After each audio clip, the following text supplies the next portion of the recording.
Hello বন্ধুরা, মৌসুমিস ব্লগে আপনাদের স্বাগত জানাই। আজ করব আমি পটলের ভর্তা।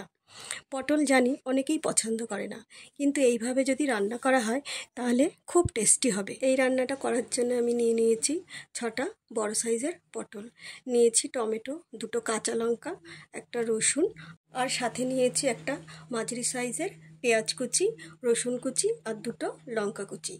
এবার আমি গ্যাস ওভেনে কড়াইটা বসিয়ে দিলাম, ওর মধ্যে পরিমাণ মতো জল দিলাম, দিয়ে আমি পটলগুলো ছিল সব ওর মধ্যে দিয়ে দিলাম, দিয়ে অল্প একটু নুন দিয়ে আমি 10 মিনিটের জন্য ঢাকা দিয়ে রেখে দিলাম। 10 মিনিট পর আলগা করে দেখলাম আমার পটল টমেটো সেদ্ধ হয়ে গেছে। এগুলোকে আমি অন্য পাত্রে ঢেলে জলটাকে ছেঁকে নিলাম।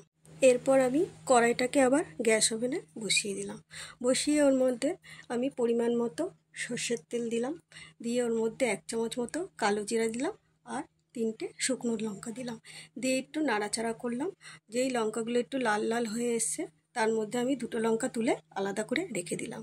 এইবার আমি ওই তেলের মধ্যেই দিয়ে দিলাম রসুন কুচি, লঙ্কা কুচি, দিয়ে একটু হালকা লাল লাল করে নাড়াচাড়া করে ওর মধ্যে আমি পেঁয়াজ কুচিগুলো দিয়ে দিলাম, আর দিলাম 1 চিমটি হলুদ। দিয়ে আমি পেঁয়াজটা এদিকে ভাজছি, যতক্ষণ না লাল লাল হয় ততক্ষণ আমি মিক্সারে আমি পটল টমেটোগুলো আমি সেদ্ধ করে রেখেছিলাম, মিক্সারে দিয়ে ভালো করে পেস্ট করে নিলাম।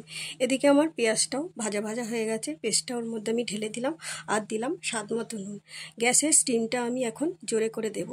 এবার ভালো করে নাড়াচাড়া করলাম, করে কিছুক্ষণ পর দেখলাম জলটা অনেকটা টেনে গেছে, তখন ওর মধ্যে আমি দিয়ে দিলাম 1 চামচ কাঁচা সর্ষের তেল দিয়ে দিলাম, আর শুকনো লঙ্কা ভেজে রেখেছিলাম ওগুলো টুকরো টুকরো করে ওর মধ্যে দিয়ে ভালো করে নাড়াচাড়া করলাম।